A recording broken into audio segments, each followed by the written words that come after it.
বৰপেটা জিলাৰ তাৰাবাৰী আৰক্ষীয়ে বুধবাৰে ৰৌমাৰী পথাৰত গোপন খবৰৰ ভিত্তিত ড্ৰাগছৰ বিৰুদ্ধে অভিযান চলাই বৃহৎ সফলতা লাভ কৰিবলৈ সক্ষম হৈছে। তাৰাবাৰী আৰক্ষী থানাৰ ভাৰপ্ৰাপ্ত আৰক্ষী বিষয়া মৃণাল শৰ্মাৰ নেতৃত্বত আৰক্ষীৰ এটি দলে চলোৱা অভিযানত বৃহৎ পৰিমাণৰ সন্দেহযুক্ত নিচাজাতীয় টেবলেটসহ এটা ড্ৰাগছ মাফিয়াক আটক কৰিবলৈ সক্ষম হয়। ধৃত ড্ৰাগছ মাফিয়াটো তাৰাবাৰী আৰক্ষী থানাৰ অন্তৰ্গত ৰৌমাৰী গাঁৱৰ মাজম আলীৰ পুত্ৰ খলিল আহমেদ বুলি জানিব পৰা গৈছে। চেঙা ৰাজচক্ৰৰ চক্ৰ বিষয়া তথা কাৰ্যবাহী দণ্ডাধীশ ৰীমা কৌশিকৰ উপস্থিতিত ধৃত খলিল আহমেদৰ বাসগৃহৰ পৰা নিচাজাতীয় টেবলেটখিনি জব্দ কৰে আৰক্ষীয়ে। টেবলেটৰ উপৰি খলিল আহমেদৰ পৰা আৰক্ষীয়ে 1,54,995 টকা আৰু মোবাইল ফোন জব্দ কৰে। ধৃত খলিল আহমেদে দীৰ্ঘদিন ধৰি ড্ৰাগছৰ ব্যৱসায় চলাই আহিছিল বুলি অভিযোগ উত্থাপন হৈছে। তাৰাবাৰী আৰক্ষীয়ে ধৃত খলিল আহমেদৰ বিৰুদ্ধে নিজাববীয়াকৈ গোচৰ ৰুজু কৰিব বুলি জানিব পৰা গৈছে।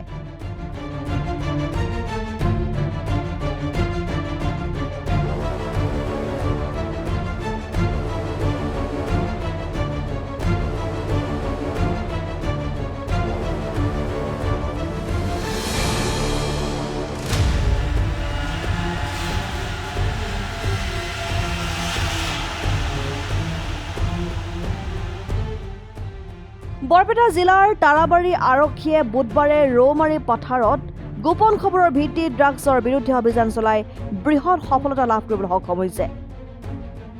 তাৰাবাৰী আৰক্ষী থানাৰ ভাৰপ্ৰাপ্ত আৰক্ষী বিষয়া মৃণাল শৰ্মাৰ নেতৃত্বত আৰক্ষীৰ এটি দলে চলোৱা অভিযানত বৃহৎ পৰিমাণৰ সন্দেহযুক্ত নিচাজাতীয় টেবলেটসহ এটা ড্ৰাগছ মাফিয়াক আটক কৰিবলৈ সক্ষম হয়।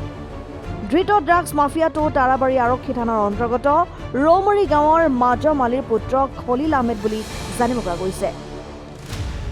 চেঙা ৰাজচক্ৰৰ চক্ৰ বিষয়া তথা কাৰ্যবাহী দণ্ডাধীশ ৰীমা কৌশিকৰ উপস্থিতিত ধৃত খলিল আহমেদৰ বাসগৃহৰ পৰা নিচাজাতীয় টেবলেটখিনি জব্দ কৰে আৰক্ষীয়ে। টেবলেটৰ উপৰি খলিল আহমেদৰ পৰা আৰক্ষীয়ে 1,54,995 টকা আৰু মোবাইল ফোন জব্দ কৰে। ধৃত খলিল আহমেদে দীৰ্ঘদিন ধৰি ড্ৰাগছৰ ব্যৱসায় চলাই আহিছিল বুলি অভিযোগ উত্থাপন হৈছে। তাৰাবাৰী আৰক্ষীয়ে ধৃত খলিল আহমেদৰ বিৰুদ্ধে নিজাববীয়াকৈ গোচৰ ৰুজু কৰিব বুলি জানিব পৰা গৈছে।